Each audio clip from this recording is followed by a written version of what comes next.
வணக்க நண்பர்களே, இந்த வீடியோவில் 3 BHK டியூப்ளெக்ஸ் டைப் ஓல்டு ஹவுஸை பற்றி பார்க்க போகிறேங்க.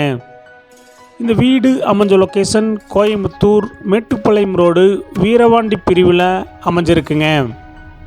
வீரவாண்டி பிரிவு பஸ் ஸ்டாப் இருந்து 1/2 கிலோமீட்டரில் இந்த வீடு அமைஞ்சிருக்குங்க. லேண்ட் ஏரியா 2.9 சென்ட்டில் அமைஞ்சிருக்குங்க. பில்டிங் ஸ்கொயர் ஃபீட் 1816ங்க. இந்த வீடு கிழக்கு வடக்கு கார்னர் சைட்டில் கிழக்கு பார்த்த மரம் மெயின் டோர் வச்சு கட்டியிருக்காங்க. டிடிசிபி அப்ரூவல் இருக்குதுங்க. பில்டிங் பிளான் அப்ரூவல் இருக்குதுங்க. இந்த வீட்டில் இண்டிவிஜுவல் போர்வில் அமைஞ்சிருக்குங்க. இந்த வீடு கட்டி 3 வருஷம் ஆச்சுங்க. இந்த வீட்டுடைய மொத்த விலை 85 லட்சங்க, சிறிது குறைக்கப்படும். இந்த வீடு உங்களுக்கு பிடிச்சிருந்தா கீழே நம்பருக்கு கால் பண்ணுங்கள், விசிட் பண்ணுங்கள். தேங்க்யூ.